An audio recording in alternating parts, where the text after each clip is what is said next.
usengaphansi kwesifungo la. Oh noma ke isiqinisekiso lesiyake kusithathela ngithi awufunganga kodwa uthe nje uyaqinisekisa ukuthi uzokhuluma iqiniso. Lokho kufunga ngelo lokho kubunya kuhambelana. What's that? Izinto zasekhaya zenze. No, I'm just saying to him that he did not take the oath, my Lord, but he affirmed. He said, Oh, yeah. To me, he took an oath, but it's family-related things. It's just explaining the affirmation. Oh, I see. Okay, fine. As it is a court, my Lord, I still confirm my appearance on behalf of Mr. Mube and Mr. Sibia. Okay. Thank you. Thank you, my Lord. Mr. Zungu, good morning. Yebo. Yes. Yebo ngiyavuma. Yes, happy. Thank you. Yes. We were busy with a statement which has been read to court here by Brigadier Kininda, which he informed the court that it's a statement that was made by you. Besise kusona ke baba istatement esafundwa ke kuyona lenkantolo uBrigadier Kininda ethi ke istatement esenziwa uyena. Now we will proceed from there.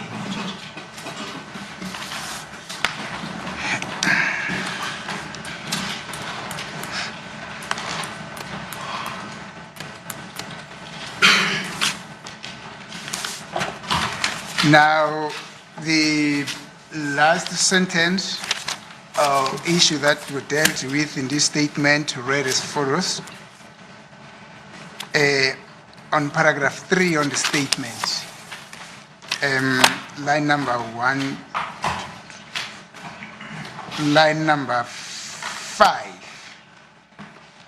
The last issue that we dealt with was as follows, that he further said he was told by the brother of Mafiga, who is not Mpekiseni, that Mafiga Ntanzi committed the murder with Muzi Sibia, who is also from Wanongoma. In other words, Kininda, Brigadier Kininda, says or said that as he was writing this statement, you told him what I've just read here. Or in paragraph 3, on the first page of the statement. First page. Yeah. Oh, sorry. I think it's line number 5. He further said he was told. All right. Thank you.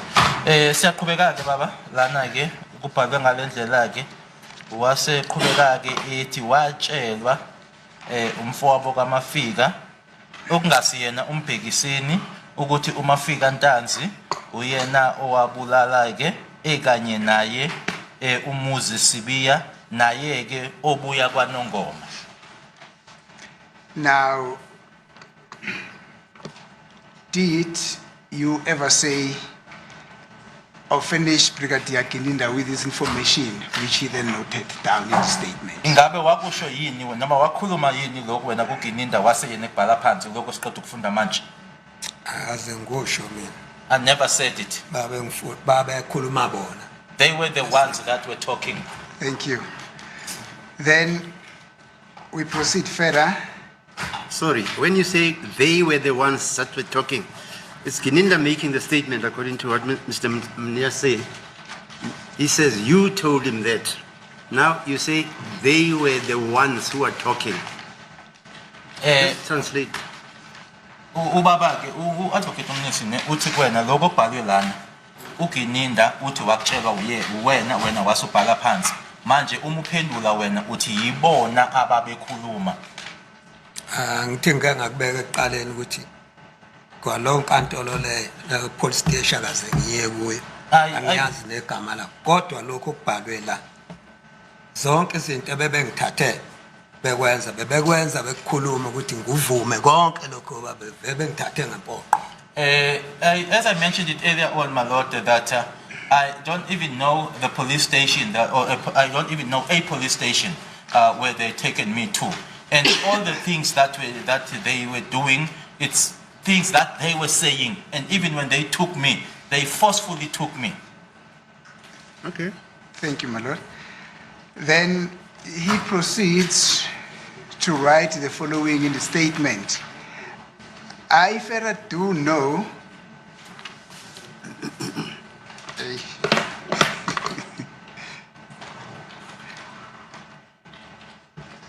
Two mentioned. I further do know the two mentioned suspects were staying in a hostel in Fosterless during the time Senzo Meyiwa was killed. Iyaqhubeka ke inkulumo baba ifundeka ngalendlela.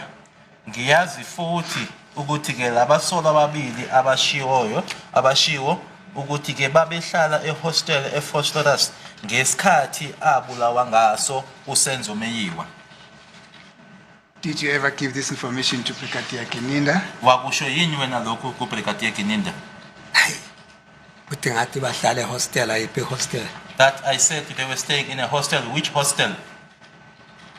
Yes, that we understand, Mr. Zongo, but did you give this information to Brigadier Kininda? Ngiyabuza baba ukuthi wakusho yini lokho wena ku Kininda?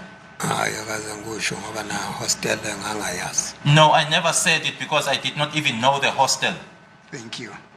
He further wrote in the statement that I further know that Moses Sibia had dreadlocks off or at a certain time, but cut them off after the murder of Senzo.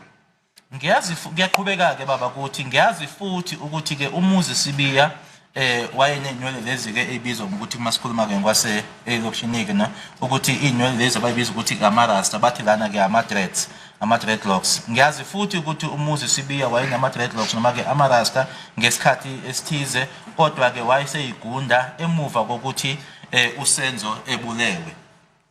Hayi angikwazi nalawo ma-tracks angikwazi. No, I don't know that. Even those dreadlocks, I don't know about them.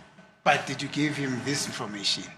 Kodwa ngabe wakusho yini? Akaze ngimnike ngizokhuluma ngama-tracks abantu esihlukana nabo emakhaya unyaka uze sibonane kangamaholide aze ngibone ma-tracks angihlali futhi nabo. I never said that to him. Would I have been able to give him information about dreadlocks, about people that we don't see for the entire year, and we only see each other during the holidays or the festive season, and I don't even stay with them? Yes, but did you give this information to him? Ngiyakuzwa baba kodwa ingabe wakusho yini lokho ku Kininda? Akaze kusho. No, I never said it. Thank you, Mr. Zungu. He further proceeds to say that you told him that Moses Sibia is currently somewhere in Gwanongoma and Mafigantanzi is currently working at a certain mine in Rustenburg. In other words, at the time at which, according to him, you made this statement, Moses Sibia was somewhere at Gwanongoma and Tanzi was somewhere at Rustenburg. Uyaqhubeka ke baba umzungu abhaleke ngalendlela uKininda ethi watshelwa wena. Umuzi Sibiya njengamanje uthi ngaleso sikhathi leso ke owakwenza lesi statement wena ngaleso sikhathi ke wathi ke uyazi ukuthi ke ngaleso sikhathi umuzi Sibiya waye kwaNongoma nokuthi ngaleso sikhathi leso umafika Ntanzi wayesebenza ke kwimayini thizeni eRustenburg. Obe khona nje angiyazi mayini asebenza kuyo. As he is here, I do not know the mine where he's working. Yes. Now, did you give this information? Umbuzo ke Futhi khona okunye uchaze kancane lapho khona okungilahlekela. there's something that I missed here. Can you please repeat this? Yes, he wrote in his statement that you told him that Moses Sibia was somewhere at Kwanongoma and Mafigantanzi was working somewhere at a mine in Rustenburg at the time at which you were giving him this statement, which according to him was the 17th of November 2019. Uthi ke uloko kubhaliwe lana ulogo athi yena uGininda uBrigadier Gininda yilogo wena owamtshela kona ngaleso sikhathi leso owumnikeza lesi statement kwakunge 17 kaNovember 2019 wamtshela lokho okulandelayo ukuthi ngaleso sikhathi leso wawunolwazi lokuthi umuzi Sibiya ukwaNongoma nokuthi umafika Ntanzi ngaleso sikhathi leso wayesebenza emine eRustenburg. Hayi indaba nje mine lena sure angiyazi ukuthi sebenza ku umuzi Sibiya futhi angimazi umuntu ohlala noma uhlala emahlabathini ayikona. With regards to the mine that is being referred to here, I know nothing about it. And with regards to Muzi Sibiya, he is someone who stays in Mahlabathini and not KwaNongoma. Thank you. But did you give this information to Brigadier Gininda? Kodwa-ke umbuzo umile ukuthi wakusho yini lokhu kuGininda? Hayi, ngaze ngisho mina. I never said it. Angibalalela nje nama bebonisana ngalokho ababonisana ngabo. I would just listen to them as they were advising each other with whatever it is that they were advising each other about. Thank you, sir. Now he proceeds to say that you also told him the following, that you were aware that the two were also used as hitmen, and their ringleader was one Nkani Zungu of Sosoto area, KwaNongoma. However, he is currently in jail. Uyaqhubeka-ke uBrigadier Gininda baba abhale lokhu okulandelayo ukuthi ethi-ke wena owamtshela lokho ukuthi-ke ngiyazi-ke ukuthi laba ababili babesetshenziswa kanjengey'nkabi nokuthi-ke umholi wabo kwakuwobizwa ngokuthi uNkani Zungu waseSosotho noma endaweni yaseSosotho KwaNongoma. Kodwa-ke ngaleso sikhathi leso kwakwenziwa ngaso istatement lesi uNkani Zungu leyo wayesejele ngaleso sikhathi leso. Hayi manje ngiphathele indaba zeinkabi nje. Inkabi nje abamuntu angimazi nobhaliwe nonjani lo uyinkabi. When he now brings nje lelo gama kuthiwa inkabi kodwa angikhumbule ngisho indaba zeinkabi.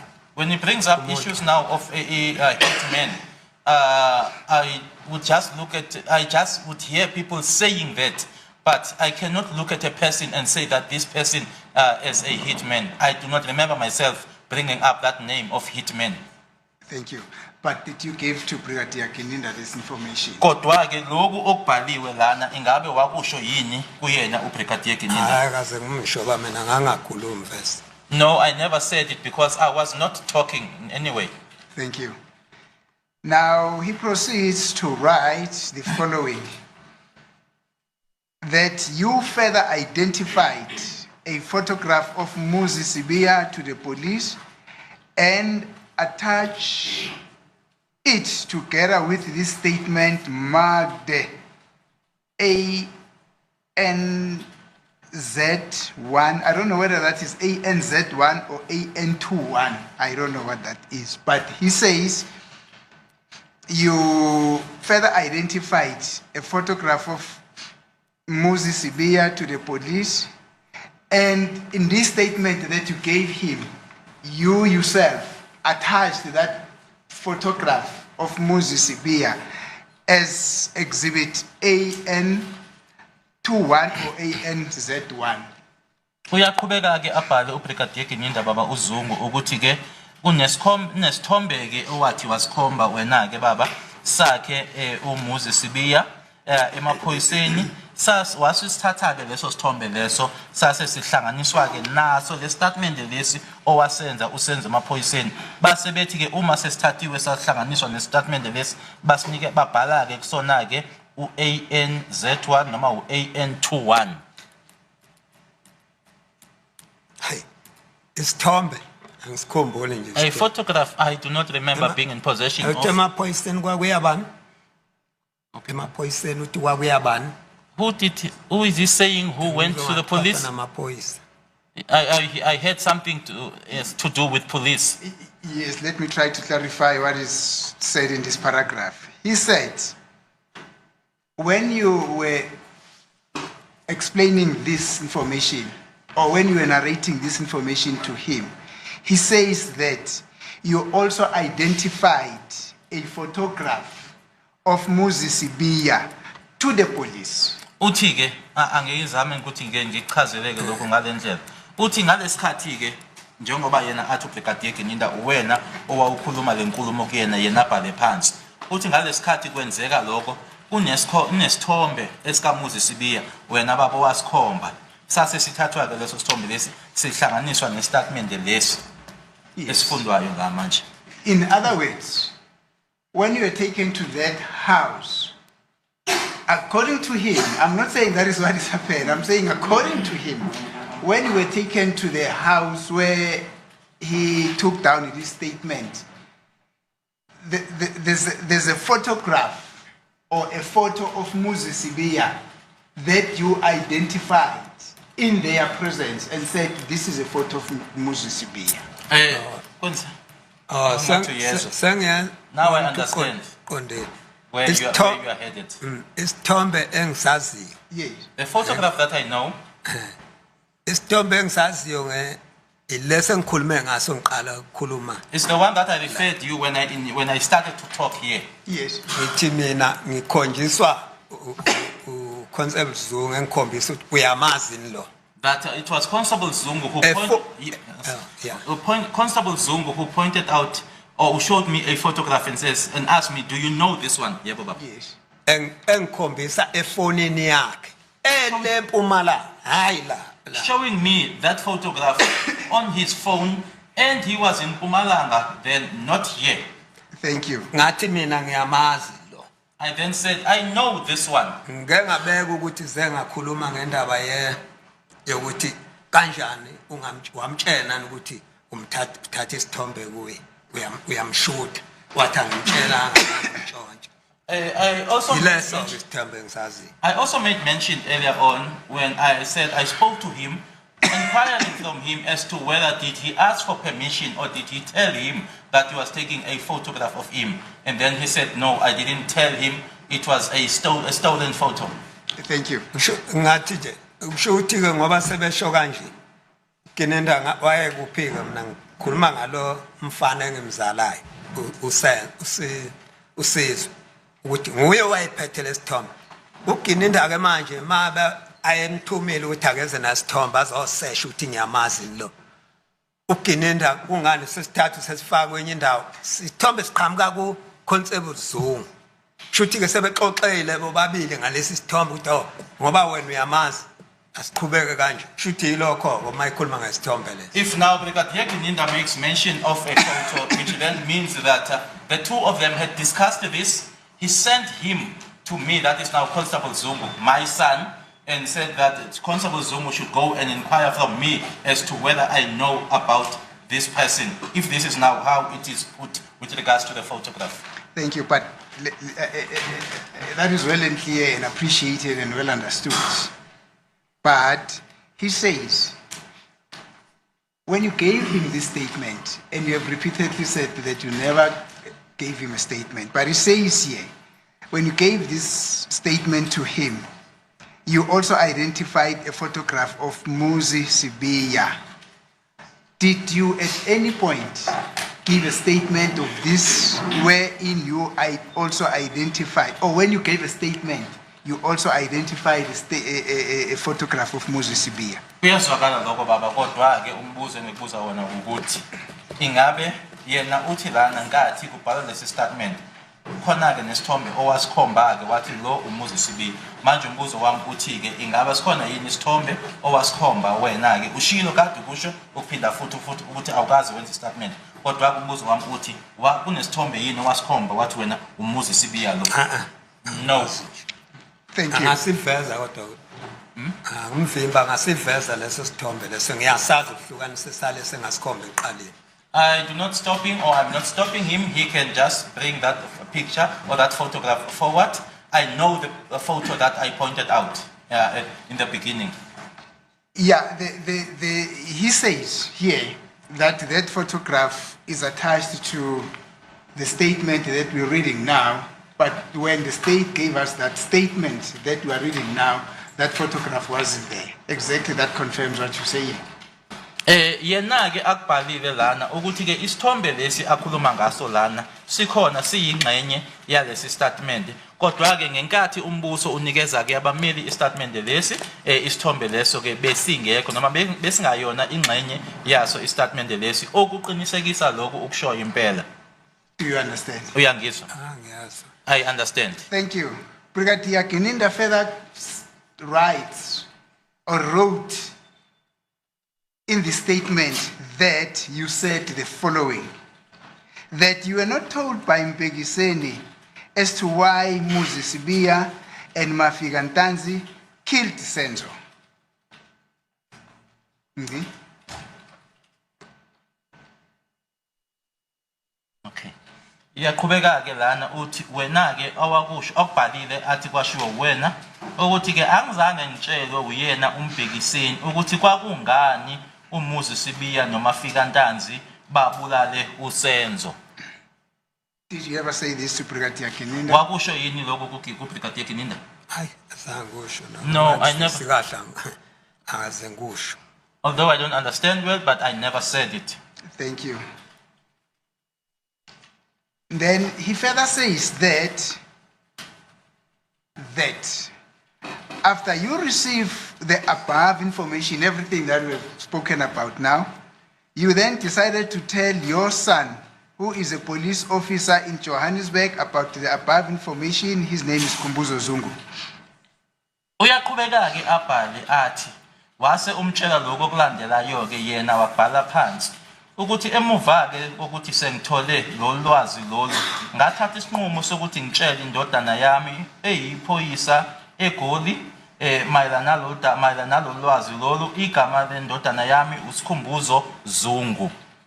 In other words, Brigadier Kininda says here, after you had this discussion with Mpegiseni and you receiving the information that Moses Sibiya and Mafika Ntanzi killed Senzo, you then took that information and related it to your son, Sikhumbuzo Zungu.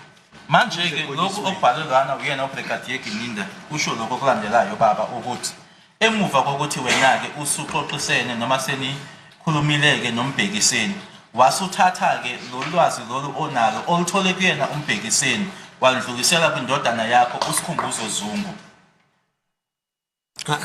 No, Angikwazi. I know nothing.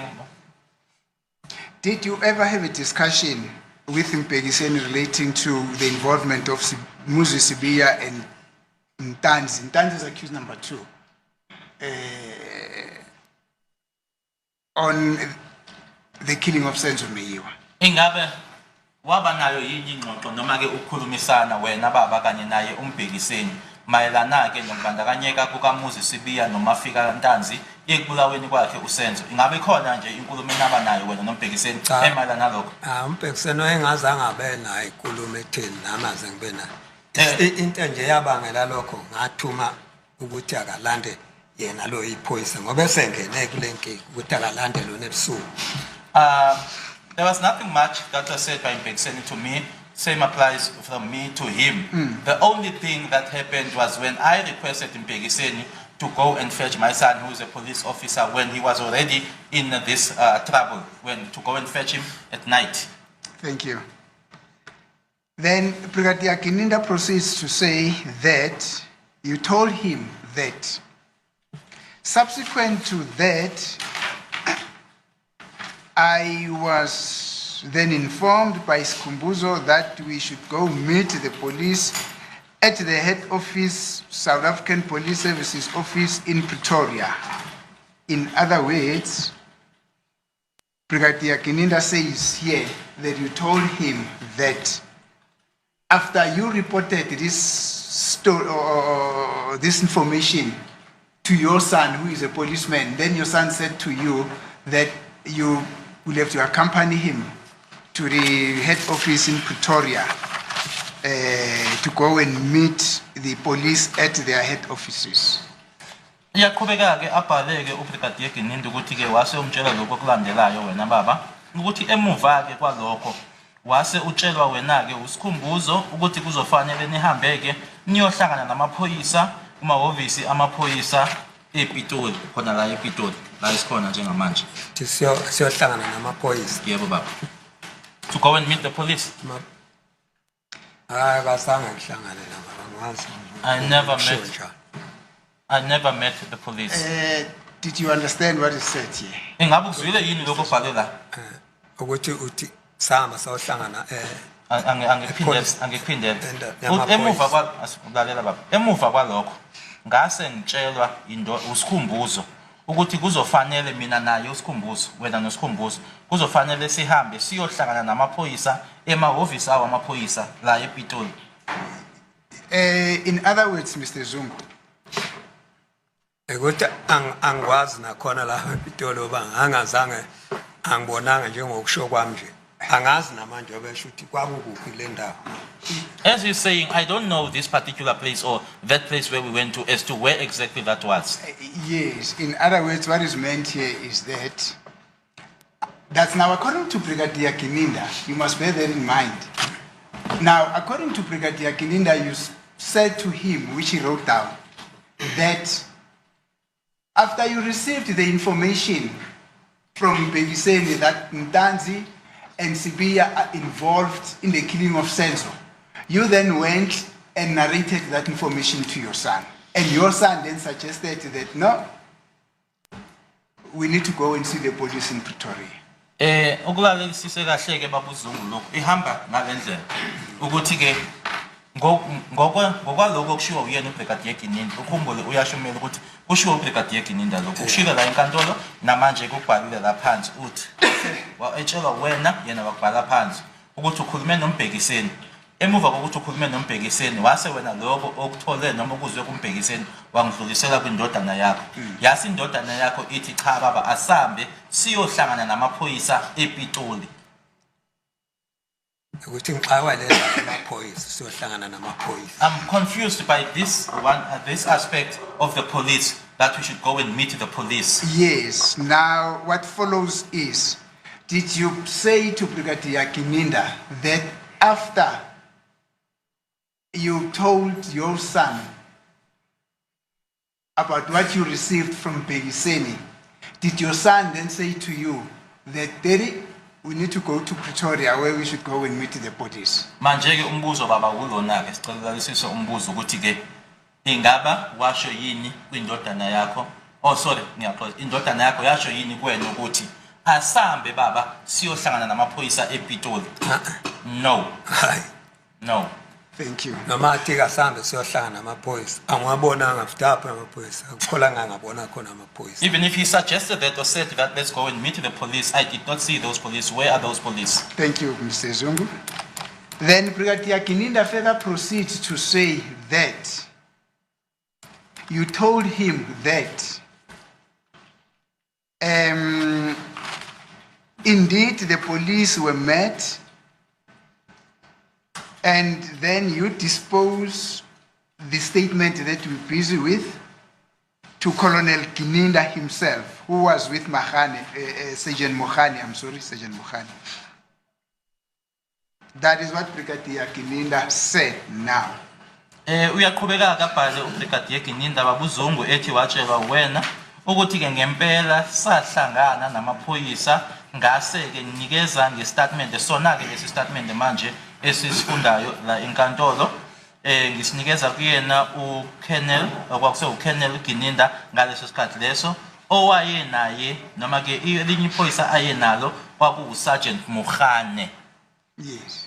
In other words, Brigadier Kininda, as he is now, and he wrote in the statement that you confirmed that you indeed met the police in Pretoria.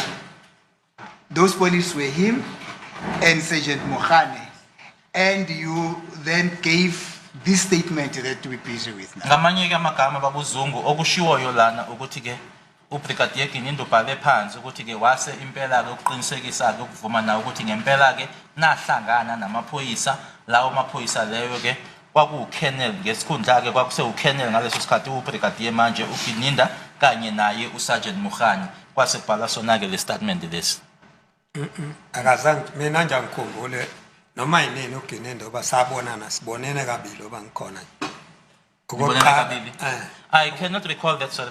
I only recall two incidents where I met Gininda, the first one, yebo baba okokuqala. Sibonene naye kaza akukho lapha kangichazela khona baveze kwakusempini akekho nje wakwangichazela ukuthi lona ubani. Okay. We met, and because yes, it was like I would say the witness used the word kwakusempini, it was at war. There was no way where he said to me or introduced people to me that this is so and so and this is so and so. Yebo.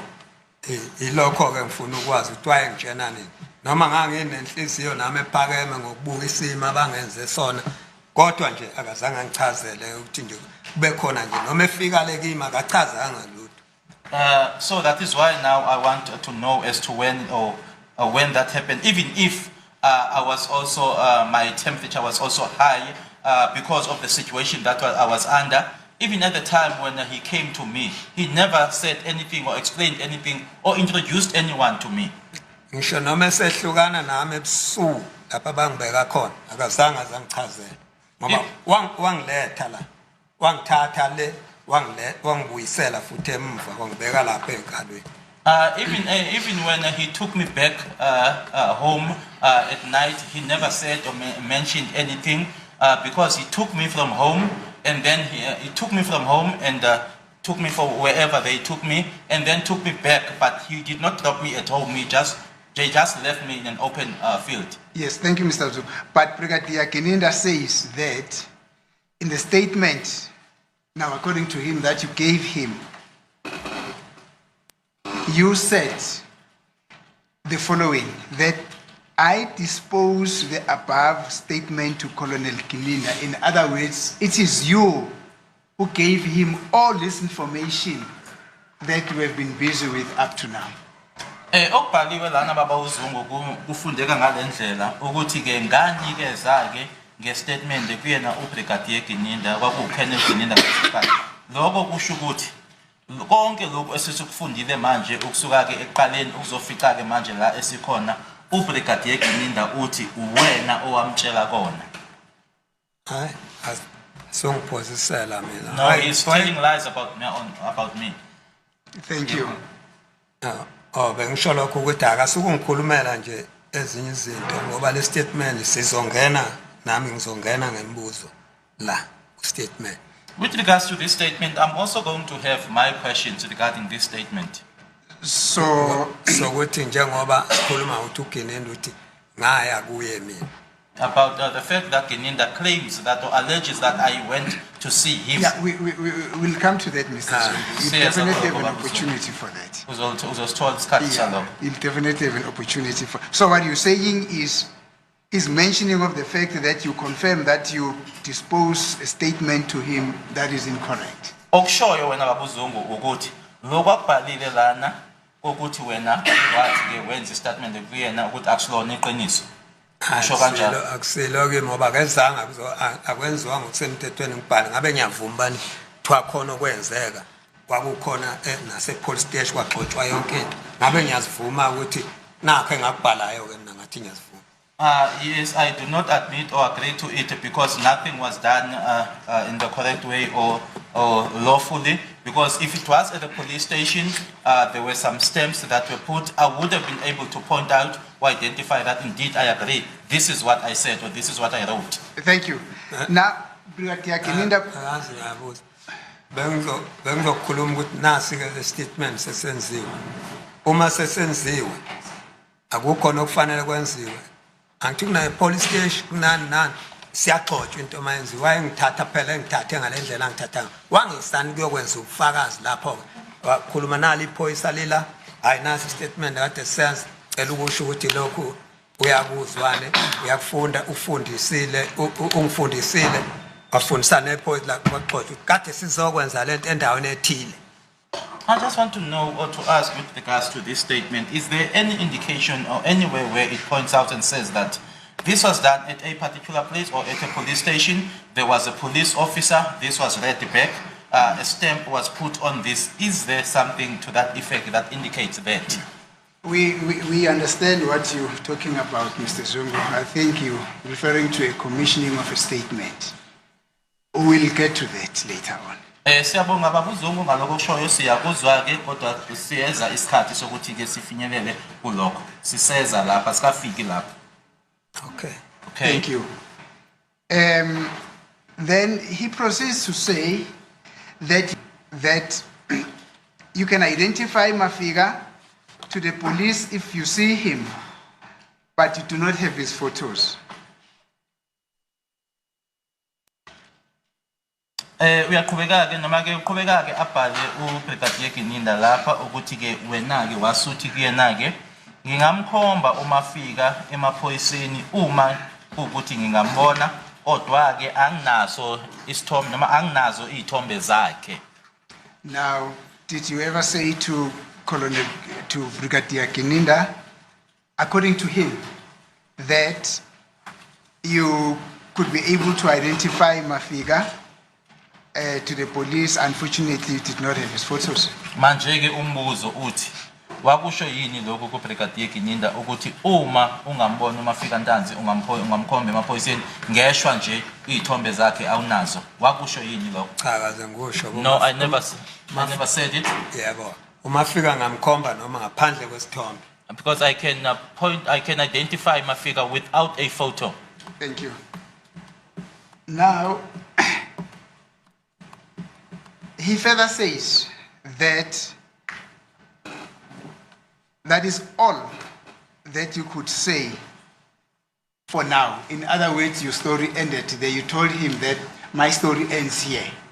Kwakuwo kokugcina ke lokho wakusho ngoba ke okulandelayo okubhalwayo ukuthi ke kuphelele lapho engingakusho okwamanje okusho ukuthi ke yila owathi khona ke kwakuwo kokugcina ke lokho okushoyo.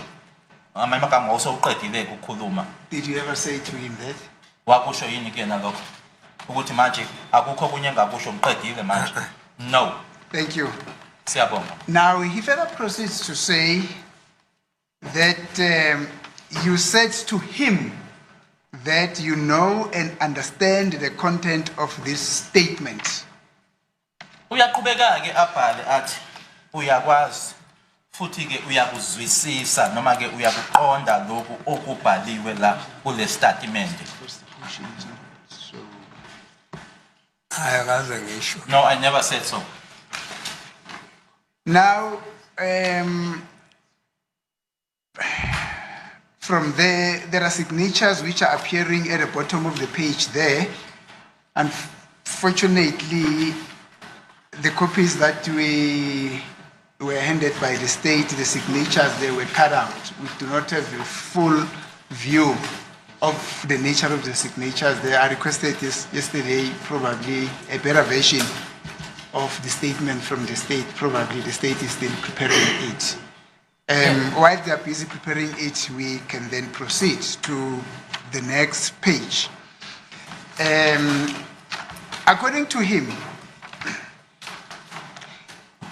he further states that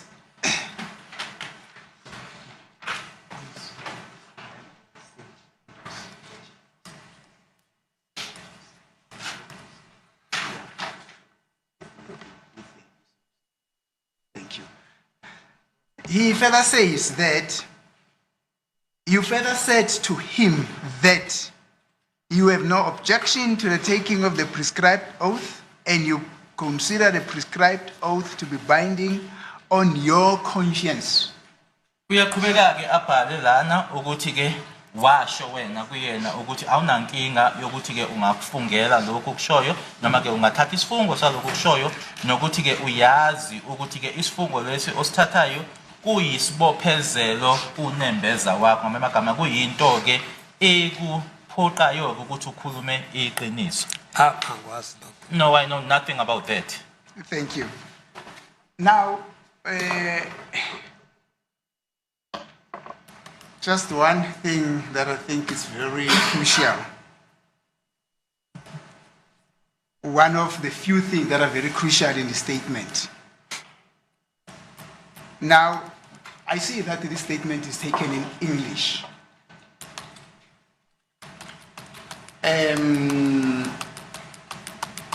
Did you ever narrate a statement to Brigadier Gininda in English? Enye ke yezinto ezisemqoka nezibaleke kakhulu ke kule statement lesi ngiyabona ke ukuthi istatement lesi ke sibhalwe ngesingisi. ingaba sikhona yini istatement owasenza ku Brigadier Gininda usenza ngesingisi, English? No. sekho. None. Thank you.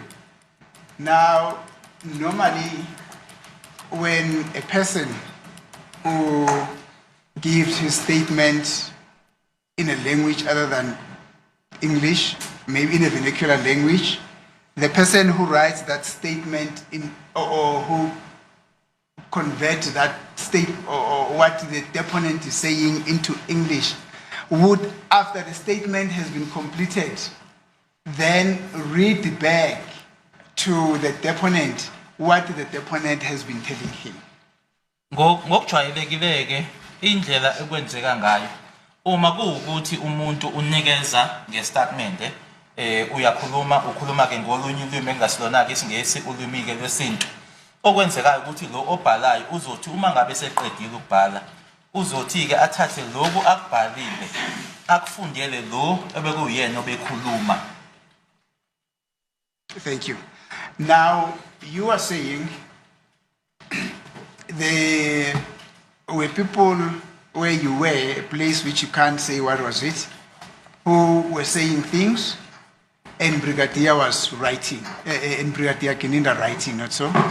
Kwinkulumo yakho ke babuzungu wena uthi ke kuleyo ndawo leyo enanikuyona ekuyindawo ke ongakhonakala ukuthi ungayichaza ungayisho ukuthi kwakuyindawo enjani uthi kwakunabantu ababekhuluma abesithi uGininda yena ke abhale phansi.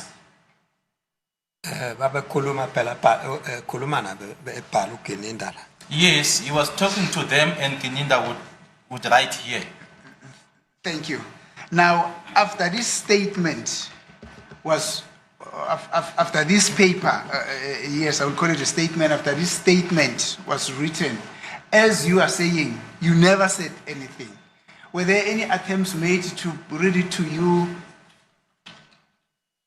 just to indicate what is contained in the statement? Nanjengoba usho ke ukuthi ke kwabhalwa phansi babekhuluma bona akukho wakusho wena. Ingaba ukhona yini okwenziwa noma ke khona yini inzame ezenziwa ukuthi ke sifundwe ke lesi statement sifundelwa wena? Yes, for you to confirm what is contained. Ukuthi wena uqinisekise lokhu okubhaliwe lana. Hayi akazi ngoba into oyenza ngenye indlela ngoba ngendlela engafanele akulula ukuthi ungitshele. Okay. No, it wasn't done because when you do something not according to procedure or not according to the manner in which it's supposed to be done, it is not easy for you to tell me. Thank you. Now, Brigadier Gininda then told this court that after you gave this statement, he then requested you to append your signature to this statement. The time at which you did that, it was 25 minutes past 4 in the afternoon on the same date of the 17th of November 2019. Brigadier Gininda akutshele lenkantolo ke ngalelo langa ke awayenze ngalo la inkantolo ezokuthula ubufakazi emikuyona le ndawo emikuyona ukuthi ke emuva kokuthi sesibhalileke lesi statement lesi wasecela ke ukuthi ke usayine uthi ke isikhathi ekwenzeka ngakho lokho kwaku 25:04 emini. In the afternoon. Yes. Yeah. Hayi angisazi naleso sikhathi lesi. No, I don't even know that time. Yes, but the essence is, he says that you then signed the statement that he presented to court. Kodwa ke okusemqoka ukuthi uthi wasayina wena leso statement lesi. I-statement lesi lesi esifundwayo manje la. Akaze ngisisayine ngoba khona ngale signature ngabe sebakhona okunye ngapha. I never signed it. Uthi kukhona kuphi baba? Na signature yami athi ngisayinela ngithi. Iphi? Lapha athi ngisayine khona. Nansi. Iphi? Oh ile. This is my signature. Ngekabani le? This is my signature that he claims that I signed. And then the witness, Lena ngekabani? Mr. Mnisi, the witness is pointing at the end, page, paragraph 5. That signature, I know and understand this. The content of this statement, there's a signature underneath. The witness is pointing that and asking whose signature is that? Yes, Mr. Zungu, that's the aspect that I indicated earlier on, that the copies that the state gave us had a signature that is cut out. We were unable to decipher what kind of a signature is that one, and we requested the state to furnish us with a full version of a paper that has got all the signatures in it. Iloko bengishilo ke ngaphambili baba uZungu ukuthi ke lamaphepha ke siwanikiwe ke ukuthi uzobona ke lapho ukuthi ke ayipheleleke la ndawo esayine kuyona ke sisalindile ke kubashushisi ukuthi basinikeze ke amaphepha la ekucaca ekubonakala kahle khona kodwa la ukhomba khona wena akubonakali kahle ukuthi ke babunisi basalindile ukuthi bathola amanye amaphepha ekubonakala kahle khona. But Mr. Zungu, but Sicela ulalele baba. on paragraph 5, which is the last page, he says that you told him that you consider the prescribed oath to be binding on your conscience, and there's a signature there which has got a mark like a cross. In other words, they showed you where to sign there at 25 minutes past 4 in the afternoon on the date of the 17th of November 2019. Sicela baba sibheke lokho. Uthi ke ummeli ucela ke ubuke la. Kubhaliwe lapha yana ukuthi ke wathi ke wena awuna uya isifungo leso sithathayo ke uyazi ukuthi kuyisifungo esikubophezelayo ke kunembeza wakho ukuthi ke ukhuluma iqiniso. Bese la ukukhombe khona ngiyabona la uthi kusayindiwe lana ke ubhalwa ke isikhathi u16 ukusho ukuthi ke 25 past 4 emini idate kwakunge 17 zika November ngo2019. Now the question is, did you ever sign a document such as this? Umbuzo ke yilo baba ingaba wasayina yini iphepha njengaleli? Akazengisayini ngoba nje signature lena akusiye yami. I never signed because even the signature is not mine. Thank you, we'll come to that. Siyezake kuloko. Now, he further says that, now that is him, that he certifies that the above statement was made before him and that the deponent has acknowledged that he knows and understands the contents of this statement.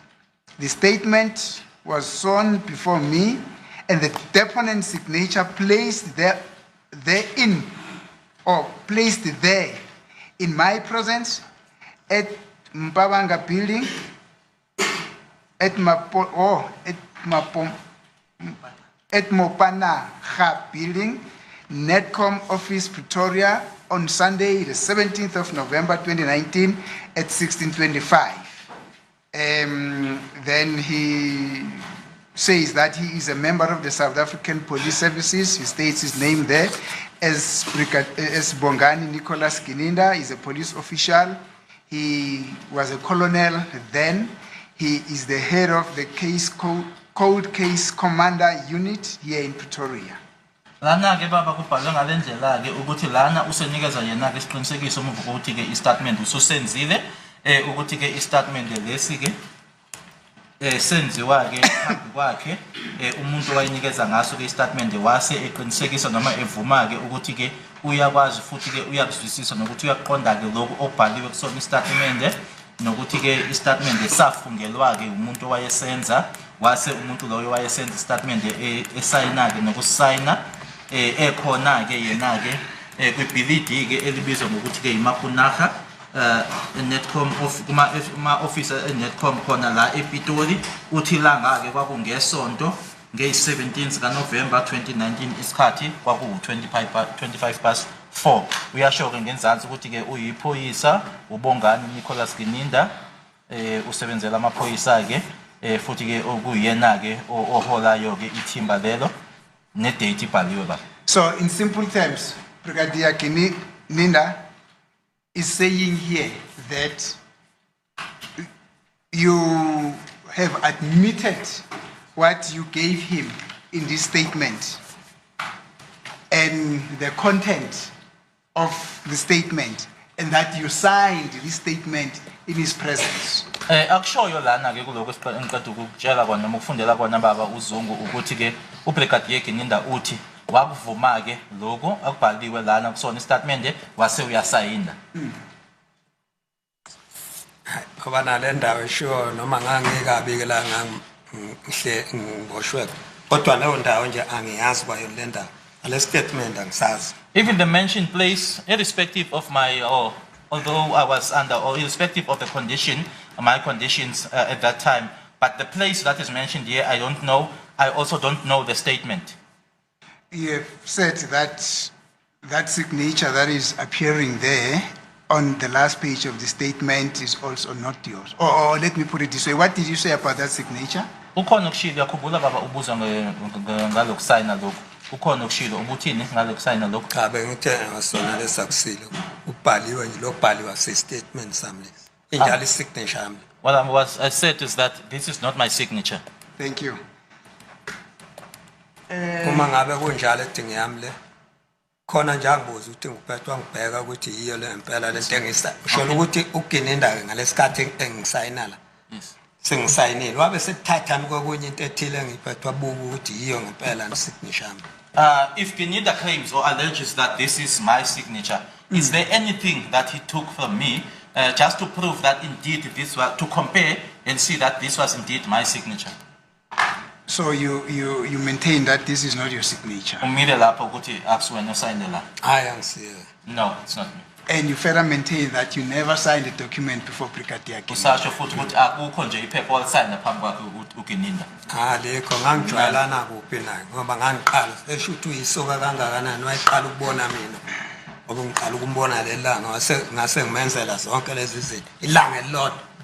No, I didn't because that's for the very first time that I saw him and what would have been so special or charming about him that for the very first day that I saw him that I would do all these things. Yes. Okunye ngingakuphazamise ngiyaxolisa. Okunye la ngizwa nibala iphoyisa la kuthiwa wayinephoyisa ethile. Iphi signature yakhe la? Okay. The other thing here, there's another police officer that is mentioned that it is alleged or that it is said that Gininda was with that police officer. Where's his signature here? Yeah, no, we'll come to that. Siyeza kulokho. Yeah, no, we'll come to that. Checking. Okay, thank you.